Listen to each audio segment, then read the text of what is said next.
Bismillahirrahmanirrahim. Assalamualaikum warahmatullahi wabarakatuh. Selamat siang pada mahasiswa yang sudah hadir dalam perkuliahan kromatografi. Pada pertemuan kali ini kita akan membahas tentang pemisahan menggunakan metode elektroforosis. Apa elektroforosis itu? Dimana kalau kita lihat prinsip dari kerja metode elektroforosis, yaitu dia memisahkan berdasarkan kemampuan, yaitu kemampuan solut, itu bergerak melalui media yang konduktif, jadi media sebagai penghantar, penghantar listrik, dimana sehingga berikatan dengan suatu analit. Jadi kalau kita lihat analitnya ini cenderung nanti bermuatan bermuatan yang mengandung elektron, sehingga dia bisa tertarik oleh suatu elektron. Nah, media yang seperti ini yang bersifat konduktif adalah media buffer, larutan buffer. Nanti ada buffer asam, buffer basah. Di sini bisa buffer, ada buffer asam, buffer basah, contohnya seperti buffer fosfat, dan lain-lain di situ. Nah, senyawa yang bermuatan positif, jadi yang muatan kation yang muatan plus, itu akan bergerak ke katoda, bergerak ke katoda,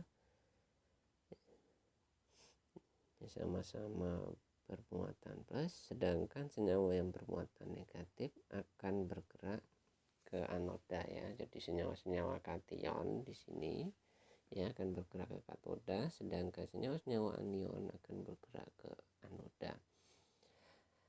Nah, kecepatan geraknya itu dipengaruhi oleh kondisi lingkungan di sekitar molekul, di sekitar molekulnya, yaitu kondisi pH, pH-nya apakah asam, apakah basah, itu kan mempengaruhi dari muatannya. Terus apakah ada hambatan listrik di situ,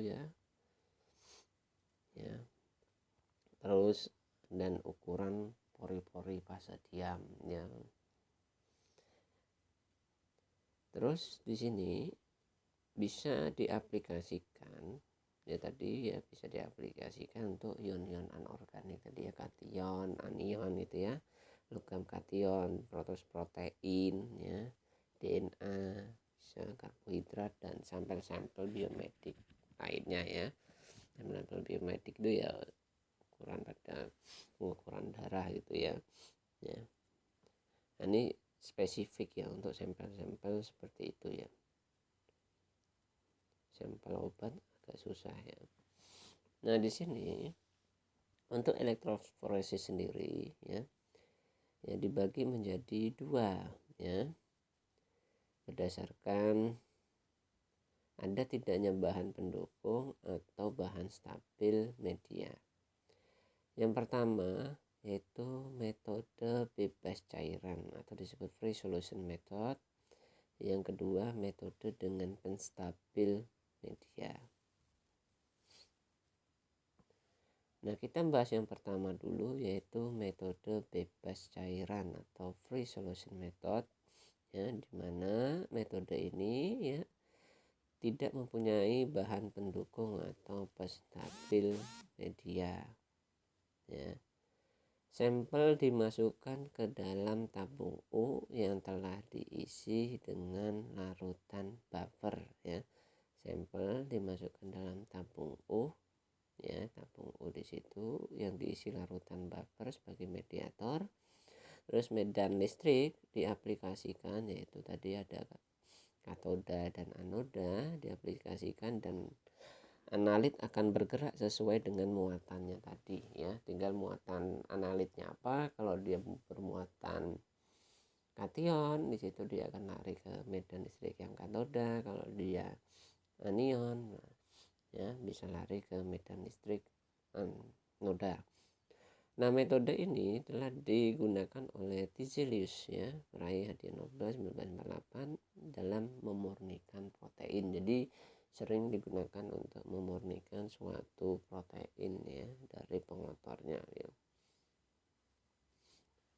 Terus metode yang kedua yaitu metode dengan penstabil media.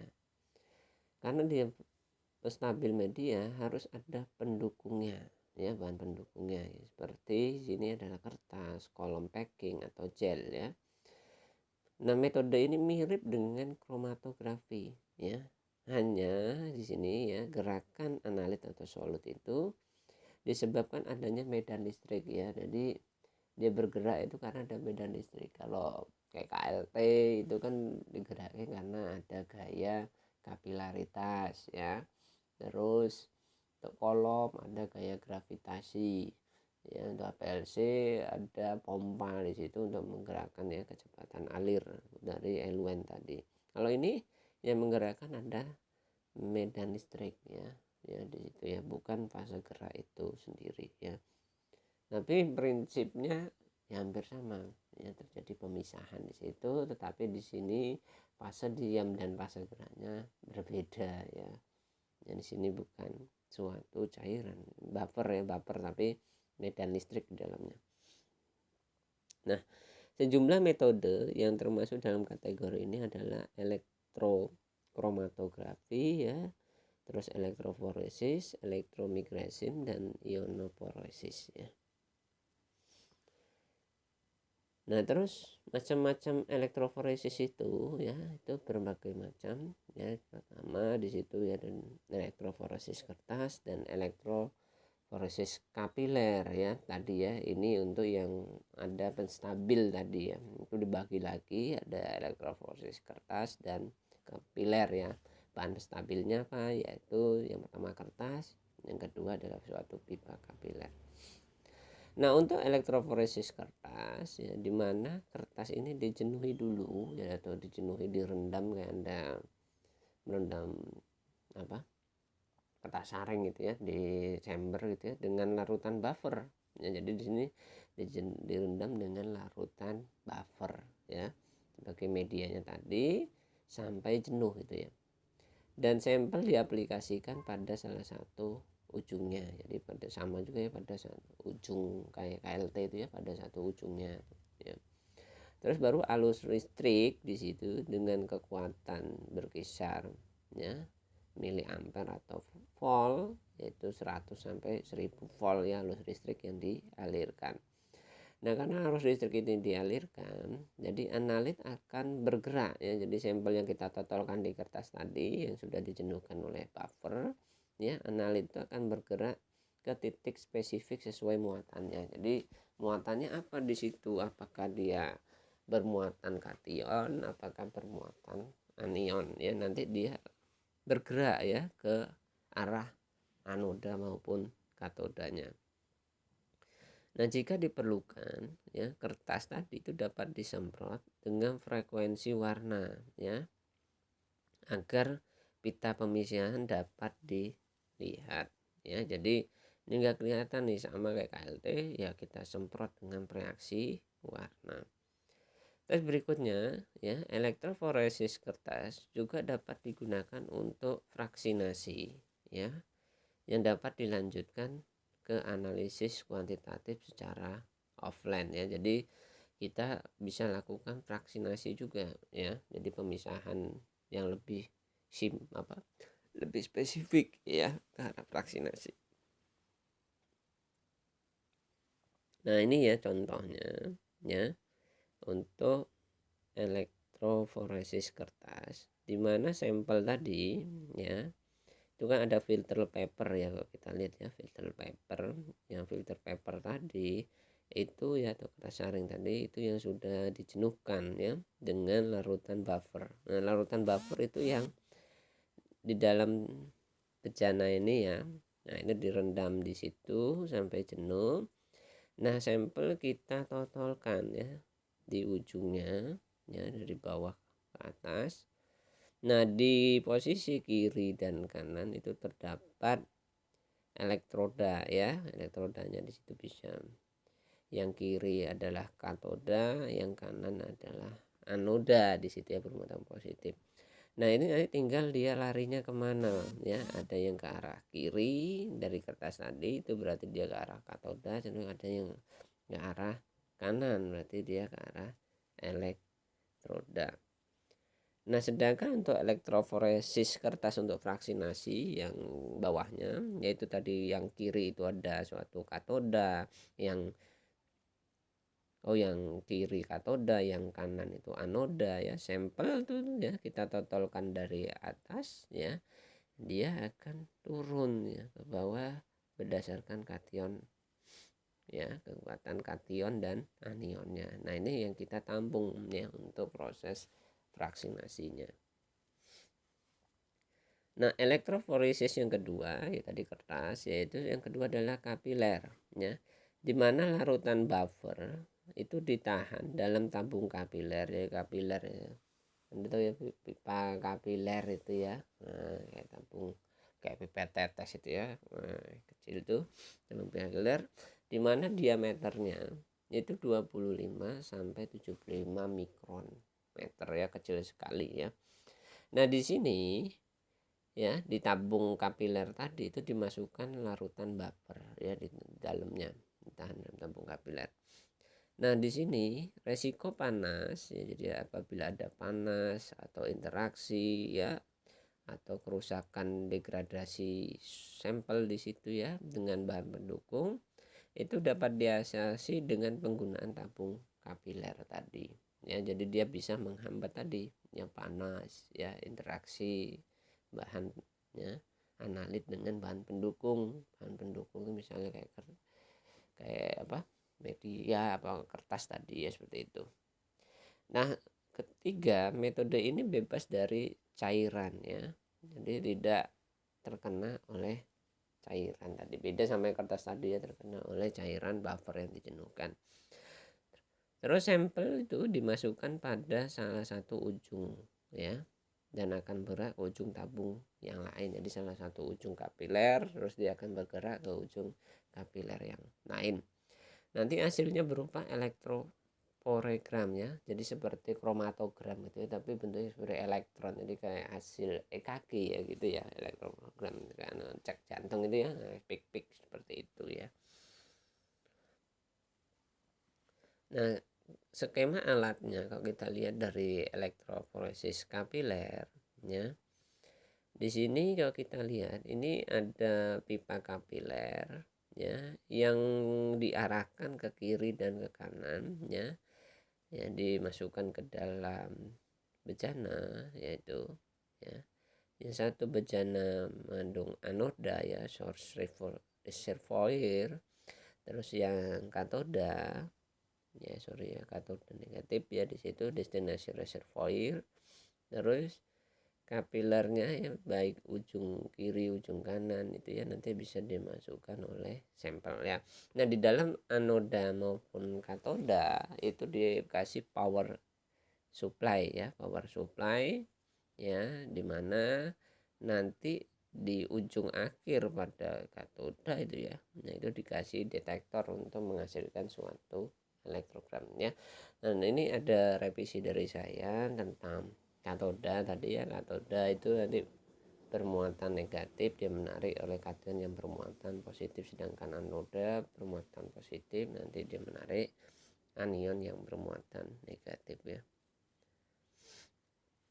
Nah, prinsip dasar dari pemisahan dalam elektroforesis ini ada dua faktor ya, yang menyebabkan mobilisasi atau pergerakan solut dalam elektroforesis ya. Faktor yang pertama adalah elektroforetik ya, mobility atau pergerakan elektron di situ ya. Terus yang kedua adalah kecepatan alir dari suatu elektron ya, electroosmotic flow di situ. Nah, electroporetic mobility ya itu adalah gerakan ya sebagai akibat adanya medan listrik ya dari medan listrik. Kation akan bergerak ke katoda ya, kation yang bermuatan positif akan bergerak ke katoda yang bermuatan negatif. Sedangkan anion ya yang bermuatan negatif akan ke anoda yang bermuatan positif, dan senyawa netralnya tidak akan bergerak, jadi tetap di kolom itu ya. Nah, elektrosmotik ya flow atau disebut juga pergerakan solut atau migrasi solut atau sampel di situ ya, pergerakan sampel. Dia sebagai akibat gerakan larutan buffer ya atau media dalam medan listrik. Nah, dalam kondisi normal ya, larutan buffer itu akan bergerak ke arah katoda ya yang bermuatan negatif ya. Jadi buffer itu cenderung nanti bermuatan positif. Nah, gerakan buffer ini akan membawa semua spesies ya atau spesimen yang ada termasuk anion dan senyawa-senyawa netral ya di dalam buffer nanti ya, anion ya maupun senyawa-senyawa netral akan juga terbawa, selain kation tadi yang bergerak ke arah yang terbawa oleh buffer tadi yang gerak ke arah katoda. Nah, detektor di sini ya yang untuk kapiler dia digunakan berbagai macam jenis detektor ya. Nah, diantaranya di sini ada UV vis, ada fluorometer, laser fluorometer, radiometer ya. MS juga ada ya, amperometer dan konduktometer ya. Biasanya yang sering dipakai adalah konduktometer ya. Ya, yang biasa secara umum digunakan. Nah, untuk yang spektrofotometer UV vis ya, dia spesifik ya untuk senyawa yang mempunyai gugus kromofor ya. Fluoro berarti dia punya gugus fluoresensi ya. Laser fluorometer sama juga fluoresensi. Radiometer untuk senyawa yang mengandung radioaktif ya. MS juga untuk umumnya bisa kayak konduktor, tapi harganya lebih mahal di situ ya, jadi jarang digunakan malah ya. Amperometer solut harus tereduksi dan teroksidasi. Konduktometer ya yang banyak ini digunakan itu untuk secara umum ya berdasarkan konduksinya. Nah, aplikasinya untuk apa ya elektroforesis ini? Dia dapat memisahkan tadi ya pada saat di awal ya, memisahkan senyawa-senyawa ion organik ya, terus logam kation, senyawa protein, DNA, karbohidrat ya, dan sampel-sampel biometrik lainnya. Nah, itu secara umum ya kita untuk mengenal apakah itu ya elektroforesis ya. Nah, biasanya praktikum elektroforesis ini digunakan pada praktikum biologi molekuler ya. Kalau ada mata kuliah biologi molekuler digunakan untuk memisahkan ya, memurnikan suatu protein atau DNA ya. Nah, itu bisa digunakan elektroforesis ya. Ya, sampai sini ya sudah saya jelaskan ya materi tentang elektroforesis ya. Silakan Anda simak ini ya video ini tadi dari awal sampai akhir ya. Setelah itu mohon nanti untuk tugasnya silakan Anda resume ya materi ini dengan melihat video ini di link YouTube saya gitu ya. Nanti baru hasil resumenya Anda kumpulkan di GC ya, terakhir ya nanti malam jam 12 malam ya terakhir pengumpulannya ya. Ya, segitu saja yang bisa saya sampaikan untuk materi kuliah ini ya. Kita akhiri saja perkuliahan ini ya. Wabillahi taufiq walhidayah. Wassalamualaikum